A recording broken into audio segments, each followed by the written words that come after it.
کیا روزہ دار غیر روزہ دار کو کھانا کھلا سکتا ہے، پانی پلا سکتا ہے؟ روزہ دار غیر، جبکہ ہوٹل وغیرہ پہ، ہوٹل پہ تو کر سکتے ہیں نا جی، کیونکہ ہوٹل پہ تو جتنے لوگ ہیں وہ مسافر ہیں، اور عام بندہ بھی آیا ہوا ہے، تو آپ کو کس نے یہ اجازت دی ہے کہ آپ کسی کے بارے میں یہ ڈیپ ڈگ کریں کہ یہ اس نے روزہ کس وجہ سے چھوڑا ہے؟ ہو سکتا ہے وہ مریض ہو۔ اچھا، ہمارے ملک میں یہ بھی ایک بڑا رویہ ہے کہ جی مریض ہے تو اے جناب پوڑیاں کو چڑھ رہا سی،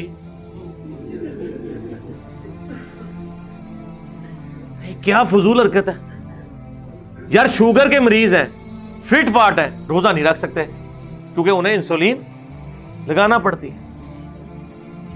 ہارٹ پیشنٹس ہیں کتنے، باقی کام بھی کرتے ہیں، ہمارے ساتھ تھے، ان کو سٹنٹ ڈلے ہوئے تھے، کرکٹ کا پلیئر تھا وہ، اتنا زبردست قسم کا، ہمارا ڈائریکٹر 50+ اس کی ایج تھی، اب کہنے نہیں سٹنٹ نہیں ڈلے ہوئے، جھوٹ مارتا ہے۔ اس طرح کے کام، کسی کی بیماری کے مذاق اڑانے، آپ کو سمجھ آ رہی میں کیا کہہ رہا ہوں؟ آپ ان لوگوں کے مذاق اڑ رہے ہیں جو لوگوں کے مذاق اڑایا کرتے تھے، اس طرح کسی کے ساتھ نہیں کرنا چاہیے۔ کوئی بیمار ہے، آپ کو کیا پتا اس کی بیماری کس نوعیت کی ہے؟ وہ کھانا کھا رہا ہے، دیکھنے میں بالکل ٹھیک نظر آ رہا ہے، آپ کا ہاتھ بھی ٹچ کر گیا، بخار بھی کوئی نہیں، تب بھی گارنٹی نہیں ہے کہ وہ بیمار نہیں ہے۔ آج کل تو کس کس قسم کی بیماریاں آ چکی ہیں، لہٰذا آپ یہ نیکی کرنا چھوڑ دیں اس طرح کی کہ آپ لوگوں کے بارے میں ایسی بدگمانی کریں۔ آپ کھانا سرو کر سکتے ہیں۔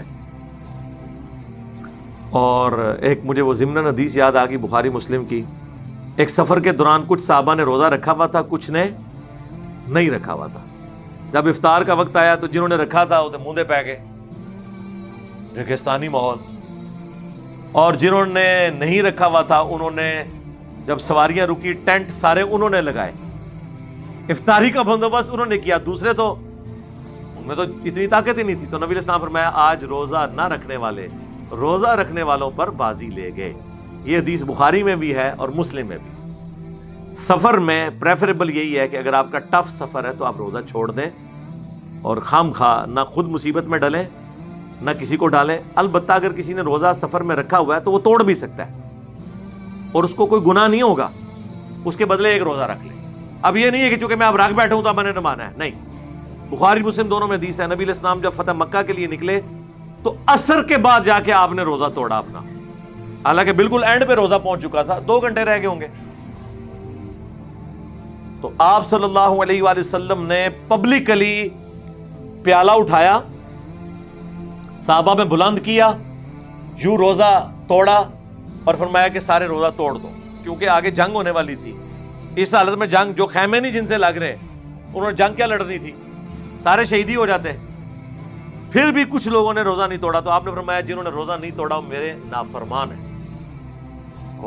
کتنے سخت الفاظ ہیں۔ کسی شخص کو اس کا پیغمبر کہہ دے کہ تو میرا نافرمان ہے، اس کے بعد تو کوئی حالت نہیں بندے کی بچتی۔ تو اس سے یہ بات پتہ چلی سفر میں آپ روزہ توڑ بھی سکتے ہیں۔ ایک اور حدیث ہے بخاری مسلم میں، نبی علیہ السلام نے ایک شخص کو دیکھا کہ اکیلے شخص کے اوپر کافی لوگوں نے مل کے ایک بہت بڑی چھتری کا سایہ کیا ہوا ہے، اٹھائی ہوئی ہے چھتری۔ آپ نے فرمایا کہ اسے کیا ہوا ہے اور ان کو کیا ہوا ہے؟ تو بتایا کہ یا رسول اللہ یہ جو بندہ ہے نا بیچ میں، اس نے روزہ رکھا ہوا ہے، اور روزے کی تکلیف یہ ساتھ والے کاٹ رہے ہیں۔